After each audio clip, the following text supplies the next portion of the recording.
1970년도부터 80년대까지 국내 산업 경제 발전의 원동력이 된 광산 산업. 그중 석탄은 민생 연료로 그 중대성은 말할 여지가 없을 정도였다. 그런데 광산이 문 닫은 이후 지금까지 후유증이 남아있다는데. 폐경석에서 그래 완전히 이제 사람이 살 수 없는 황폐한 지가 됐죠. 폐광에서 흘러나온 갱내수는 철성분에 의한 적화 현상과 부식작용으로 일어나는 백화 현상을 만들어냈다. 조치 없이 문 닫힌 폐광들은 주변 지역을 모두 황폐화시키고 있는데, 방치된 폐광과 오염을 막기 위한 그 노력의 현장을 찾아가 본다.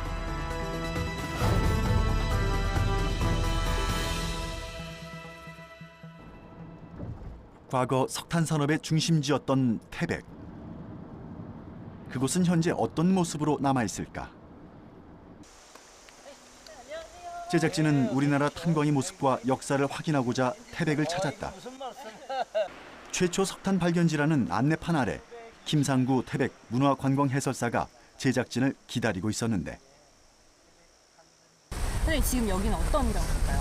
네, 바로 앞에 보이는 저기에 우리 태백 탄전지대 최초 석탄이 발견된 탑이 있는 곳이에요. 그렇죠. 이 태백시 전체에서 제일 최초로 발견된 거죠? 그렇죠. 네. 일제강점기인 1925년 태백시 주민인 장혜룡이 이곳에서 처음 석탄을 발견했다. 태백 탄전지대 최초의 석탄 발견을 기념하며 태백시에선 기념탑을 만들었는데, 태백에서 석탄이 의미하는 바를 보여주는 면목이기도 하다. 태백에서도 철암은 우리나라를 대표하는 탄광마을이다. 1935년 석탄 개발로 철암역이 형성됐는데, 전국 석탄 생산량의 30%에 달하는 석탄이 이곳 철암역으로 모였다. 지금은 무연탄과 경석을 주로 수송하는 철암역. 석탄으로 번성했던 시절을 증명하듯 우뚝 서 있는 철암역의 4층 건물이 당시 철암의 모습을 짐작케 한다.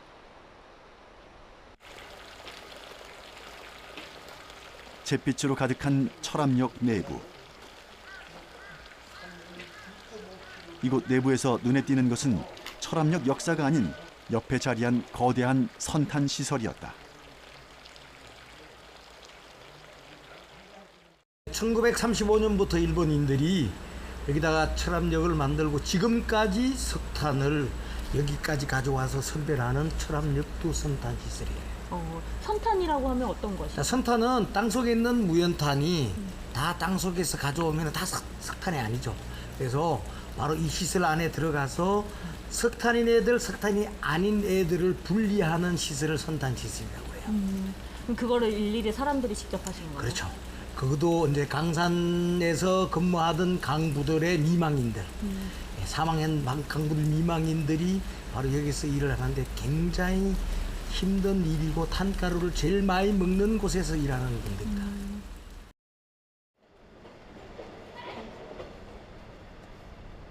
선탄시설 건너편에 자리한 마을 풍경도 독특하다. 1970년대나 80년대 어디쯤에서 멈춘 듯한 모습들. 건물에 붙어있는 간판과 조각상이 그 시절을 떠올리게 한다.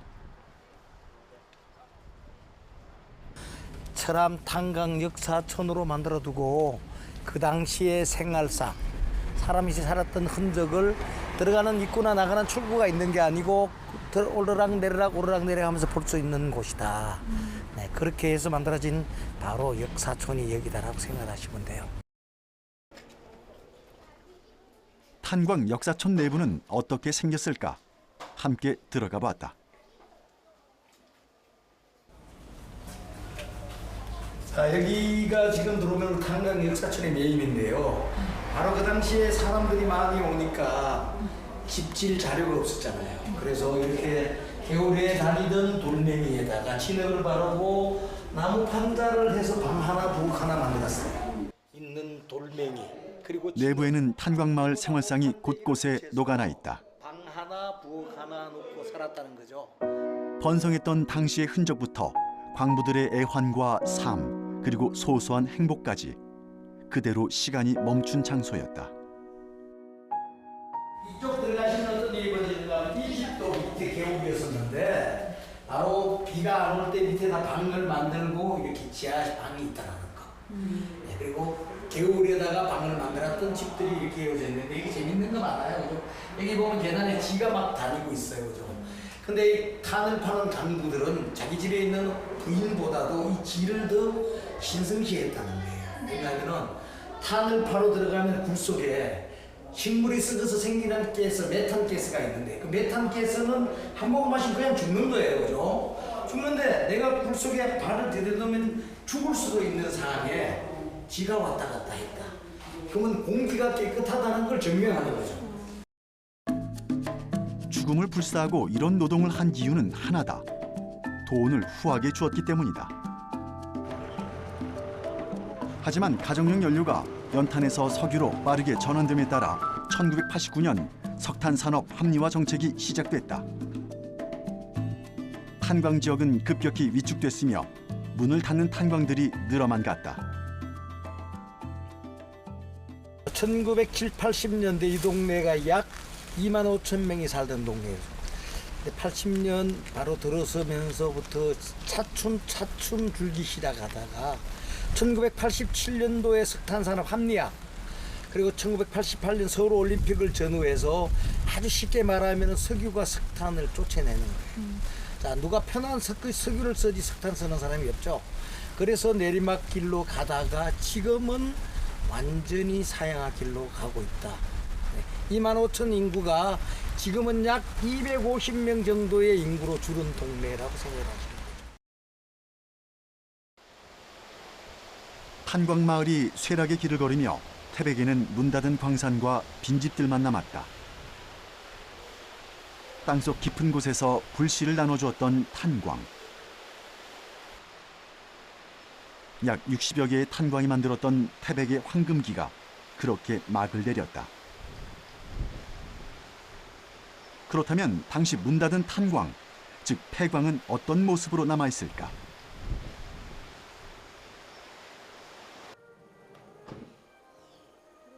정선에 위치한 한 복합문화예술단지.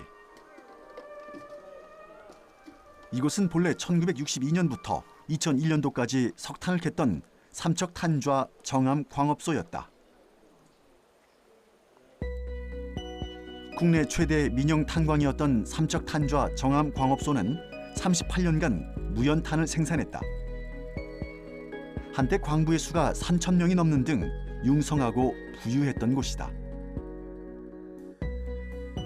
2001년부터 10년이 넘게 문 닫혀 있던 이곳은 탄광 지역 복원 사업을 통해 2013년 복합문화예술단지로 복원됐다. 이제 정부에서 폐광 산업 시설을 갖다가 재생하는 프로그램 차원에서 첫 번째 시범 케이스로 여기를 문화공간으로 바꾸게 된 계획입니다.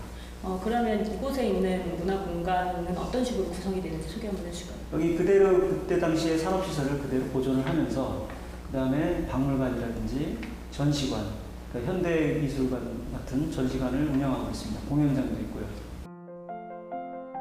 곳곳에 걸려있는 미술 작품들.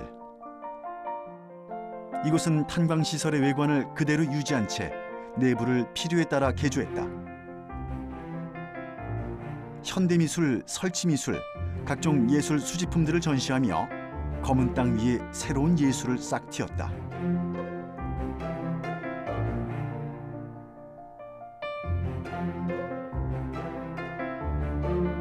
과거 삼척탄좌 정암광업소의 역사에 예술적 요소를 가미한 장소도 있다. 당시 탄광이 남겨진 흔적을 예술의 아름다움과 함께 공존하는 공간으로 만들어낸 곳이다.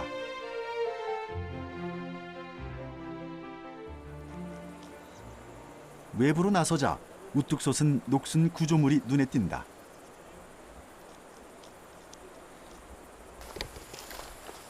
안으로 들어가자 낡은 시설물이 시간이 그대로 멈춘 듯 옛 모습 그대로 남아있다.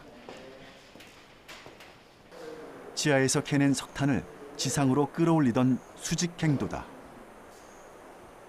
지하 632m까지 깊이가 파져 있습니다. 연간 4만 톤의 석탄을 끌어올려서 이제 밖으로 배출을 하게 되고요. 산업시대의 메카로 번성하다 채산성이 떨어지면서 문을 닫은 삼척 탄좌 정암 광업소. 이곳은 역동적이면서 가슴 아픈 역사를 밑바탕에 깔고 탄광이 갖는 가치를 그대로 보존했다. 그리고 사람들에게 다시금 당시의 영광을 되새겨주고 있다.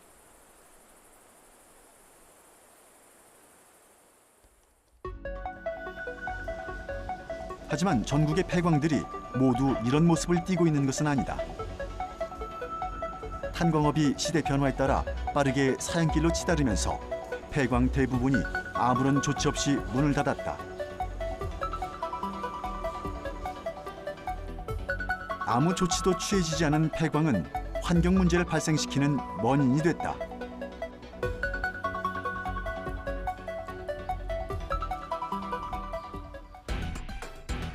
그렇다면 국내 광산 중 오염 현황은 어떠할까? 현재 국내에는 약 5,500개의 광산이 존재한다. 그중 47%인 2,600개 광산에서 광해가 발생하는데 광해가 발생하는 광산 중 93.6%, 약 2,400개 광산이 문을 닫은 휴폐광산이다. 가장 이제 광산에서 오염이 되는 것은 이 폐광하면서 운영 과정에서 이제 원하는 물질들을 이제 선별하고 나면 남는 광미들이 이제 폐광산 주변 지역에 이제 방치되어 있고, 이 방치되어 있는 광미들이 비가 오게 되면 그 빗물에 쉽게 내려가면서 이제 토양이라든지 하천을 오염시키는 원인이 되고 있습니다. 그렇다면 강원 남부 최대 폐광 도시인 태백은 어떨까? 아침부터 비가 쏟아지던 9월의 어느 날,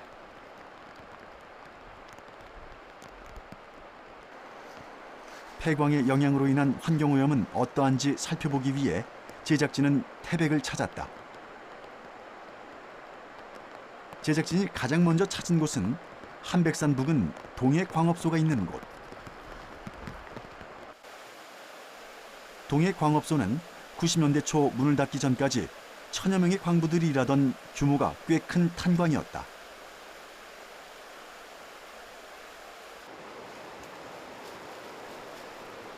그런데 폐광된 동해광업소 내 갱내수로 하천이 몸살을 앓고 있다고 하는데, 자세한 얘기를 듣기 위해 태백환경보호연합을 만났다.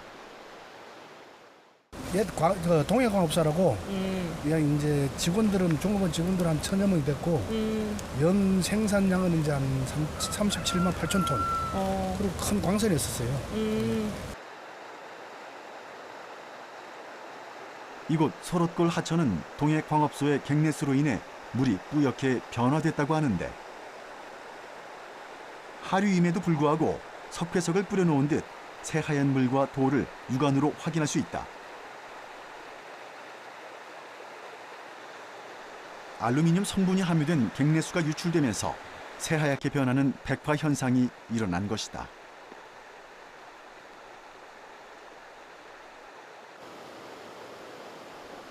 하류의 백화 현상을 확인한 제작진은 태백환경보호연합과 함께 동해광업소 인근까지 올라가 보기로 했다.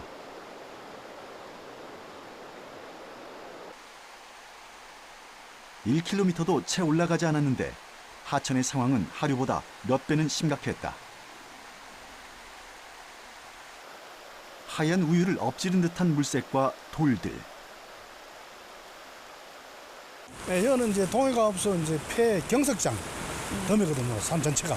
경석장이라고 하면 어떤 이제 석탄을 이제 그저 분별해가지고 구분해서 석탄은 이제 나가고 석탄 모수는 찌끄러기 이제 그리고 폐기물 이다 쌓이는 곳이거든요. 근데 보통 폐기물은 어떤 것들이 쌓여요? 이제 이게 광산 이제 탄 캐고 탄이 아닌 것, 돌, 그다음에 뭐 이런 여러 가지 있거든요. 예. 그게 이제 갖다 버리고. 동해광업소는 90년대 초 문을 닫았다. 그런데 운영 당시 원하는 물질을 선별한 후 버려진 폐경석들이 문을 닫은 지금도 여전히 방치돼 있다. 이 버려진 폐경석 안에 남아있는 산성물질이 빗물 등에 씻겨 내려오면서 백화 현상을 만드는 것이다. 그럼 여기 지금 생물이 아예 살 수가 없었어요. 예, 저 이제 백화현상 물에는 이제 물고기가 많이 이제 호흡을 해야 되잖아요, 그죠? 그런데 이제 침전물이 이제 아가미 붙어요. 붙으면 이게 이제 자꾸 쌓여가지고 호흡을 못 하거든요. 그럼 원래 여기에는 그동안 뭐 예전에는 물고기가 살았었어요? 그렇죠, 한 70년대 살았죠, 거기가. 지금 그럼 여기 이렇게 생물도 못 사는데 여기 네. 주변에 사시는 분들도 사는 게 힘드신 거 아닌가요? 힘들죠. 어떤 면이 가장 힘들다고? 이제 첫째 이제 뭐 농사짓는 물이 농업 용수가 필요할 것이 힘들 거고 또 보면 이제 이게 골짜기인데 계곡인데 사람 하다못해 휴가처럼 오잖아요, 그래서 태국 좋은 데서 그런데 누구도 안 오지. 또 고립된 적에서 이제 또 그렇게 결과적으로 경제적인 모든 게 좀 결핍되고 이제 좀 어렵고 저런 곳이죠. 백화 현상은 생태계뿐 아니라 주민들에게도 피해를 핀다. 2000년도부터 소롯골에 살고 있다는 박시우 씨. 백화 현상의 시작을 처음부터 목격한 그는 오염의 심각성과 피해를 호소했다. 소록골 전체는 뭐 좀 당연히 피해를 봅니다. 소록골 전 피해 보기 전에 태백시 전체가 피해를 보고 있는 거죠. 이 물이 내려가 어차피 여기 소록골천에서 소도천으로 황시천 내려갑니다. 그럼 이제 낙동강 발원지 물 다 합쳐서 내려가는 부분인데 그 물이 깨끗하지 못하다 보니까 당연히 관광객들도 저희 태백을 잘 안 오는 편에 속하지만 저희 소록골 같은 건 아예 와서 뭐 묵고 가려고는 하질 않습니다. 그런 물 종류 때문에. 예. 일시적이라 생각했던 소롯골 백화 현상은 15년째 지속되고 있다. 물고기는 물론 농작물까지 치명적인 피해를 주는 이 오염이 해결되기만을 주민들은 그저 기다리고 있을 뿐이다.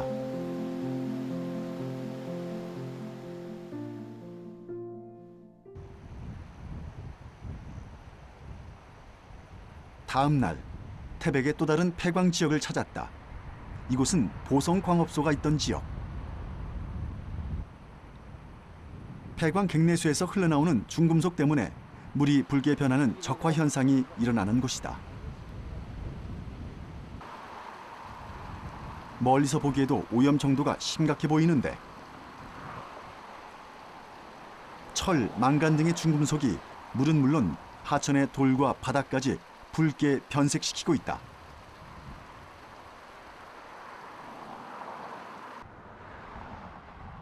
적화 현상은 단지 하천의 문제만은 아니라고 한다. 태백환경보호연합은 탄광을 흙으로 막아 굴처럼 만든 곳으로 제작진을 이끌었다. 지금 여기가 어떤 지점이라고 있는데요? 아, 여기가요, 요 위에서 올라가면 한 1km 정도 올라가면은 그 전국이 최고 높은 추동역이 있고요. 그 바로 밑에 보기에는 태백광업소가 있습니다. 여기는 지금 서 있는 자리가 보성탄광인데, 90년도 폐광되고 한 뭐 5, 6년 있다가 이게 적화 현상이 나는데 계속 이 적화 현상 돼가지고 지역을 오염을 시키고 있습니다. 시뻘겋게 물든 흙과 끊임없이 흘러나오는 폐광 갱내수. 20년째 지속되는 적화 현상은 땅속 깊은 곳까지 모두 시뻘겋게 만들었다. 얼마나 깊이 오염됐는지 가늠조차 되지 않는데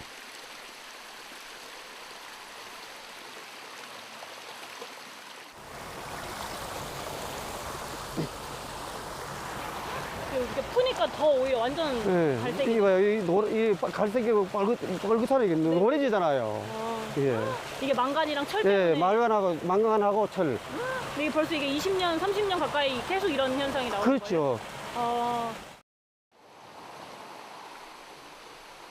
폐광 갱내수가 땅속으로 깊이 스며들면서 하천뿐 아니라 토양까지 오염을 확대시켰는데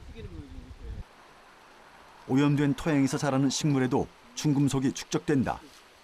다 그러네요. 이쪽 다 내려왔잖아요. 그리고 이를 섭취하는 사람들에게도 영향을 미치게 된다.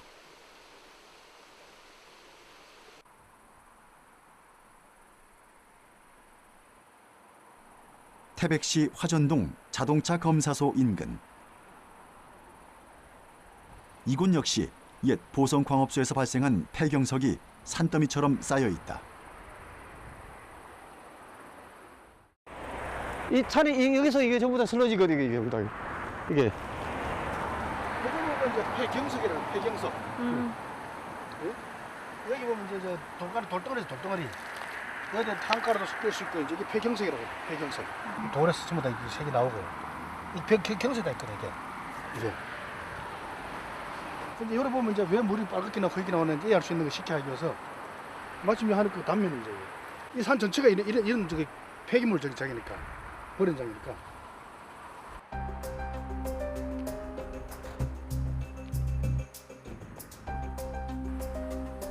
폐경석이 떨어지는 것을 방지하기 위해 안전하게 그물망을 설치했지만 황색과 적색을 띠는 이 석탄 부산물은 태백 곳곳을 빨갛게 물들이고 있다.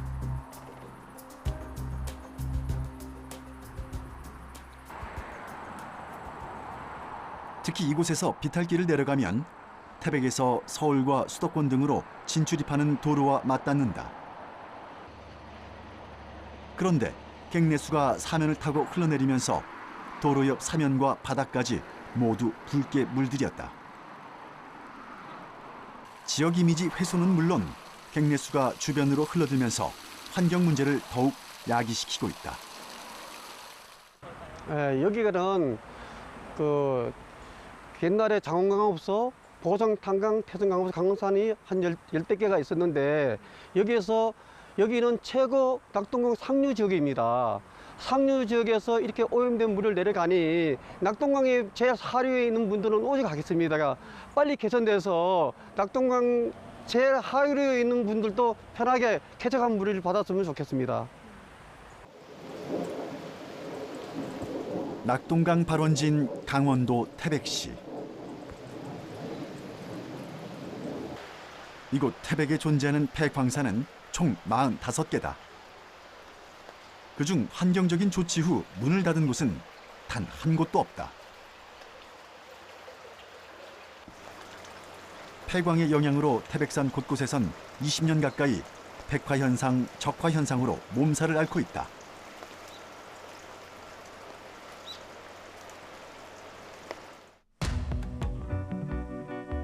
폐광이 남긴 것은 환경오염뿐만이 아니다.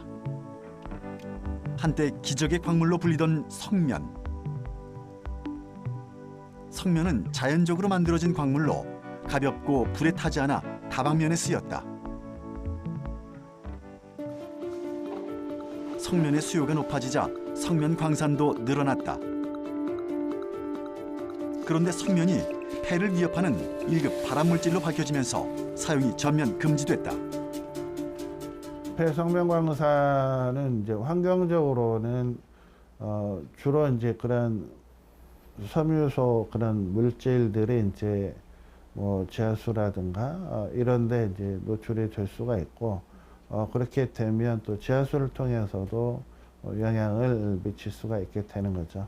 그래서 바람을 통해서 이제 분진이 날려서 폐에 이제 영향을 미칠 수 있는 것과 그다음 지하수를 통해서 또 영향을 미칠 수 있는 그런 형태로 볼 수가 있고. 그렇다면 실제로 석면에 의해 피해를 입은 사람들은 어떠할까? 제작진은 석면 광산이 가장 많았던 충남 홍성을 찾았다.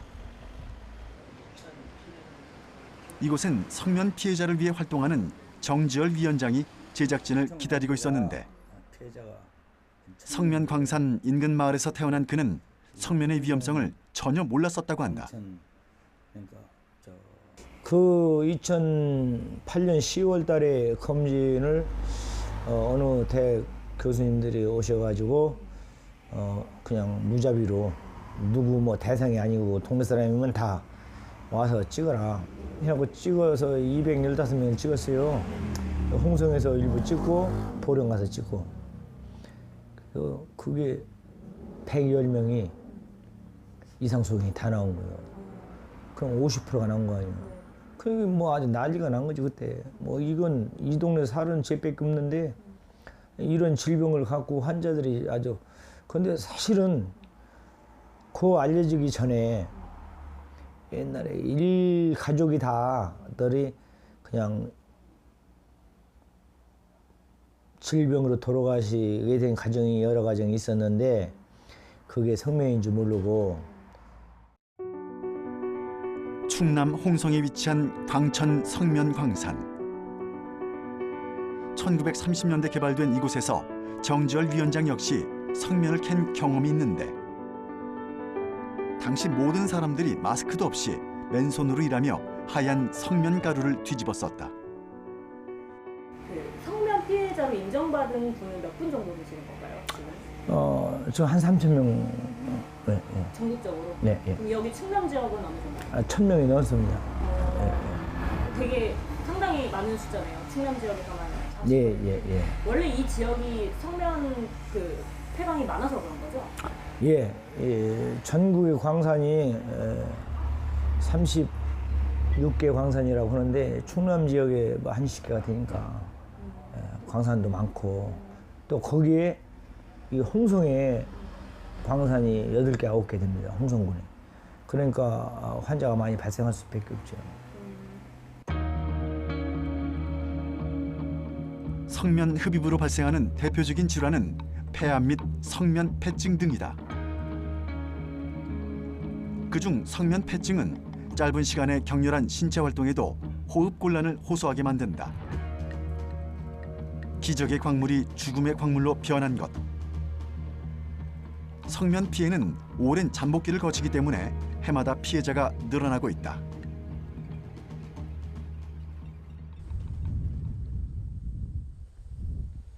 과거 홍성에서 태어났다면 가족 중 한 명은 성면 광산에서 일한 경험이 있다는데 그중 광천 광산은 국내를 넘어 아시아 최대 규모였다. 지금은 폐광됐지만 당시의 흔적은 아직 남아있다는데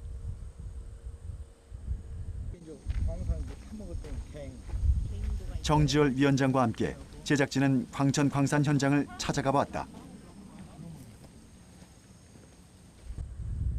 길게 뻗어져 있는 길은 저 멀리 산까지 연결돼 있는데 지금은 평평하게 다져져 있지만 과거 모두 성면을 캐던 자리다. 여기가 그 전에 일본 사람들이 와갖고 이 광산 개발해가지고 여기를 저 성면 그 채굴한 이 현장인데요. 그러니까 1호, 2호, 3호가 있었는데 저 나무 위보다 이 땅으로 파먹은 땅 깊이가 훨씬 더 깊었었어요. 돌 던지면 한참 있어야 떨어질 정도로. 예. 그럼 여기보다 지금 원래 더 파여 있었다는 소린가요? 그렇죠. 이 밑으로가 엄청나게 깊게 성면을 파가고 저 너머다 저 나무 있는 너머다 4호가 또 있어요 지금 현재. 근데 이걸 다 정부에서 복원한 거죠. 예. 당시 광산에서 캐낸 성면을 사람들은 하루에도 몇 번씩 이 길을 따라서 날랐는데 길을 따라 걷다 풀숲을 헤치고 들어가 보면 막혀있는 광산 입구를 확인할 수 있다.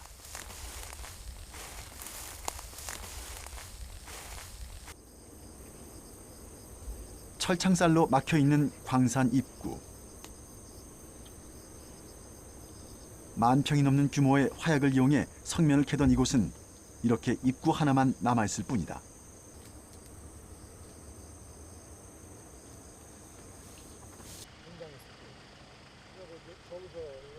채굴한 성면은 분쇄하는 과정을 거쳐야만 순수한 성면을 골라낼 수 있었다. 그래서 광산 바로 밑에는 분쇄를 위한 공장이 자리 잡았었다. 이곳이 바로 공장이 있던 자리다. 돌로 된 성면을 가루로 만들기까진 여러 번의 분쇄 과정이 필요하다. 하루에도 수차례 분쇄기가 돌아가는 과정에선 분진이 발생할 수밖에 없는데 문제는 주민들이 사는 민가가 공장 바로 인근이었다는 점. 공장에서 발생한 분진은 모두 마을로 날아갔고 마을은 항상 눈이 온 듯 성면 분진이 쌓였다. 그렇다면 마을 주민들은 성면 광산을 어떻게 기억하고 어떤 피해를 입었을까? 성면이 위험물질이라고 의심해 본 적도 없던 이들에게 광산은 생계를 위한 해결책이자 고마운 장소였다. 하지만 지금 그 광산으로 생명이 위협받고 있다.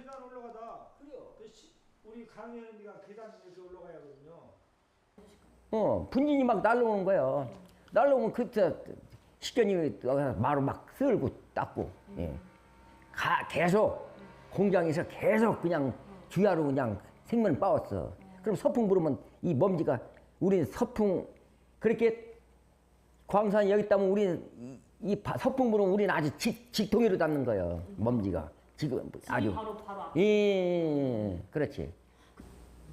처음에는 별로 무슨 뭐 없다고 그러고 그래갖고서 참 우연장 덕분에 저기 어디 동국대학교 가서 거기서 원격과 뭐 2급으로 나왔죠.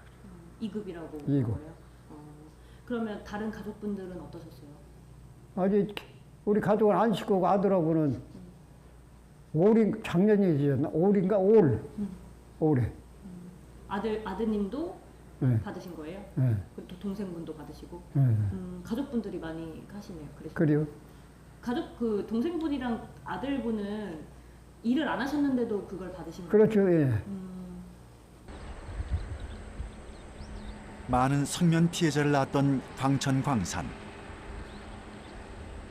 성면의 위험성을 체감한 정부는 빠르게 대처했다. 정밀 조사를 통해 토양의 성면을 확인한 후 광산과 인근 지역에 산림 복구는 물론 토양 복원 사업을 실시했다. 방치한 폐광이 성면 피해자를 늘린다는 사실에 공감했기 때문이다.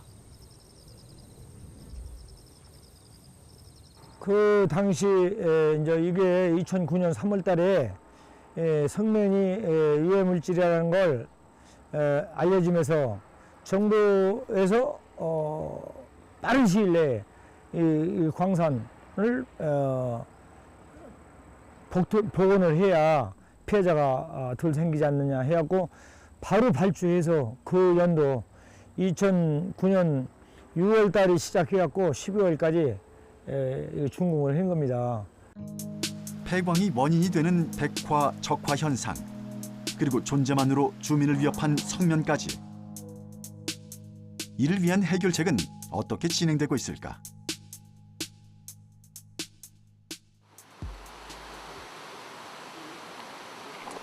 제작진은 광산 지역 피해 방지와 훼손지 복구 사업을 펼치는 광해관리공단을 만나기로 했다.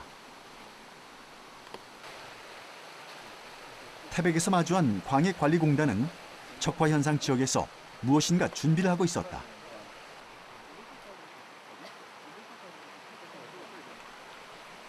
육안으로 보기에도 이곳은 적화 현상이 심각해 물고기조차 살 수 없어 보이는데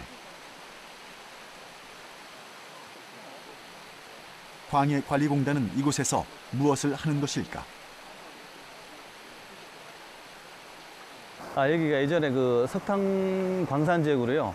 동해탄광이라는 데가 있는데 여기서 갱내수하고 침투수가 이제 유출되다 보니까는 하천수가 오염돼요. 그리고 저희 공단은 이제 매년 1년에 한 4회 정도 그 이제 이쪽 수질 현황하고 그리고 이제 이 부분 좀 현황이 어떻게 변화되나 채취해서 또 오염도 정도 그런 걸 파악하기 위해서 이렇게 매년 7월 채취로 왔습니다. 매년 4회에 걸쳐 시료를 채취하고 수질 현황을 파악한다는데 적화 현상이 심한 이곳의 수질은 과연 어떠할까? 실제 보이는 만큼 수질에 중금속 성분이 녹아있는지 궁금했다. 채취한 하천수 시료로 곧장 분석에 들어가는데 수소 이온 농도, 전기 전도 등 분석 장비를 통해 일정 부분은 현장에서 확인하고 꼼꼼하게 기록하는데 적화 현상의 주 원인인 철은 얼마나 함유돼 있을까? 일단 그 물을 떠서 이제 필터를 한번 거친 다음에 지금 방금 넣은 이제 발색 시약이 있습니다. 그래서 철이 많을 경우에는 그만큼 또 진해지고요. 지금은 비도 오고 이제 그 장마 기간이다 보니까 이제 약간 철이 그 읍소에 많이 희석이 된 것 같습니다. 시류 채취와 분석은 백화 현상 지역에서도 이루어졌다.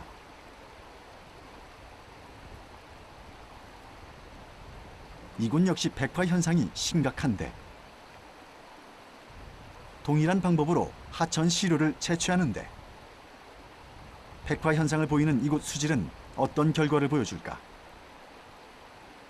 네, 위에랑 달리 여기는 백화 현상이 보이는데 이렇게 이곳에서 수질 측정을 하게 되면 보통 결과가 어떻게 나오나요? 보통 일반 하천수를 비교했을 때 알루미늄이 조금 높게 나오는 편입니다. 이 알루미늄이 나오게 되는 원인은 어떻게 되는 거죠? 그 광산 그 폐수에 그런 이제 그 황화 강물에서 이제 녹아 나오는 그런 철이나 이런 알루미늄 그런 것들이 이제 녹아서 이온 상태로 되다 보니까 그런 것들이 하천으로 들어가서 이렇게 하얗게 백화 현상이 나게 됩니다. 10년 넘게 수질 분석을 진행한 광해관리공단은 백화 현상과 적화 현상을 해결하기 위해 복원 사업도 진행한다. 이곳 태백에도 수질 정화 시설 설치를 위해 공사가 시작됐다.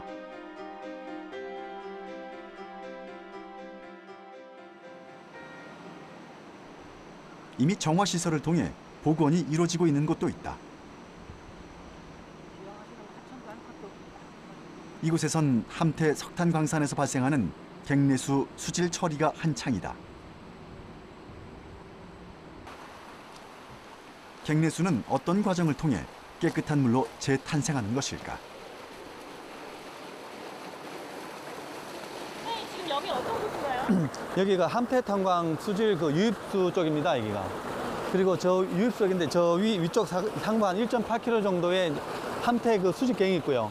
그리고 한 200m 정도의 이제 갱내수가 나오는데 그 두 갱내수를 모아서 유도관로를 통해서 이쪽으로 다 유입시키는 겁니다. 유입되는 갱내수는 산화 과정을 거치면서 적색으로 변화된다.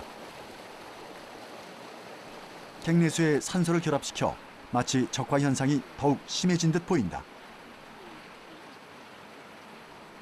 붉어진 물은 계속 이동되며 석회석 약품을 넣는 반응조 과정도 거치게 된다.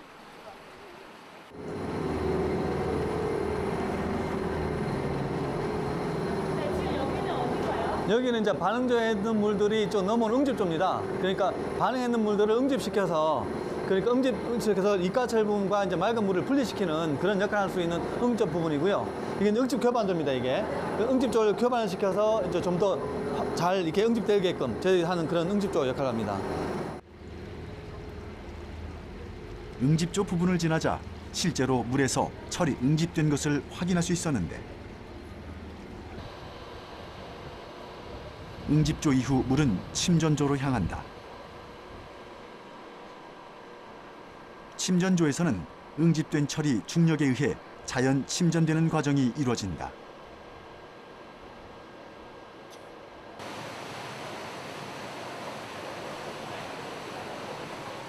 철이 침전된 물은 여과조에서 모래를 이용한 정화 과정을 거치며 깨끗한 물로 재탄생된다. 이 정도의 깨끗한 물은 우리가 알기 쉽게 어느 정도 수질이라고? 그 수질 기준치나 청정적 가 기준으로 보시면 되고요. 가 기준이라는 거는 우리 아주 깨끗한 1급 하천수 있지 않습니까? 그 정도로 보시면 됩니다. 갱내수에서 1급 하천수처럼 깨끗해진 물은 곧장 하천으로 방류된다. 물고기가 살아 헤엄치는 맑은 하천의 모습을 기대하며 광해관리공단은 수질 처리 시설 확대를 계획 중이다.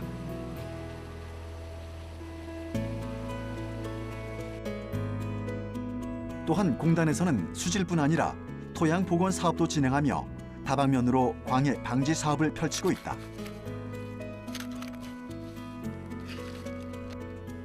그렇다면 광해관리공단의 복원 사업 현황은 어떠할까? 한 개 광산에서도 광해 현장, 즉 여러 곳의 개소가 발생한다. 개소가 여러 곳인 만큼 복원 사업은 더디게 이루어지는데 2017년 기준 광해관리공단은 2,800개소의 복원 사업을 시행했으며 2021년까지 600개소에 대한 추가 사업을 예정 중이다.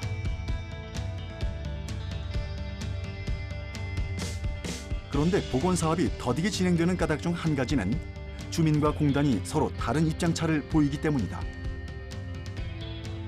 오랜 시간 해결하지 못한 문제를 하루아침에 해결할 수는 없다. 다만 서로의 입장을 고려하고 상대방의 이야기에 귀를 기울여야 최선의 대안이 도출된다는 점을 잊지 말아야 한다.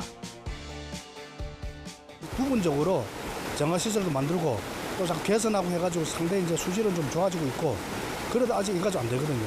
오염수를 언제까지 하는 건지 정부에서는 이걸 이제 예산 문제 탓하는데 이걸 한 번에 다 했으면 아주 태백시도 깨끗한 도시 되는데 지금 태백 산야는 구석구석 골짜골짜기 물이 흐렸고 빨갛고 또 폐경색이 산에 막 쌓여가지고 아주 보기 싫고 이제 흉하고 그런 도시로 전락하고 있습니다. 광산 지역은 대부분 광산 위로 형성된 도시이기 때문에 부지가 그렇게 확보되기가 쉽지 않은 상태거든요. 그래서 이 부지가 부지 문제가 선행되어야만이 광해 사업을 할 수가 있습니다. 그래서 지역에서는 많은 요구가 있었는데 저희도 이런 내용을 파악을 해서 지금은 계획 수립 단계부터 지역 주민하고 유기적인 협조 체계를 구축을 해서 실질적으로 계획 당시, 그다음에 시공 당시, 그다음에 시설이 완공된 이후에 지역 경제하고 연계될 수 있는 활용 문제까지를 같이 고민하고 있습니다.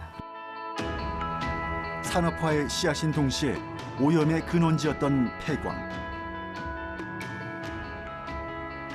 폐광 지역의 오염을 제거하고 환경을 개선하는 일은 필수 불가결한 것이다. 이를 위해 주민과 정부는 폐광 지역의 현실을 직시하고 소통을 통해 문제 해결 방안을 찾아야 한다. 그것이 하루라도 빠르게 우리 환경을 살리고 지역을 발전시키는 대안이 될 수 있기 때문이다.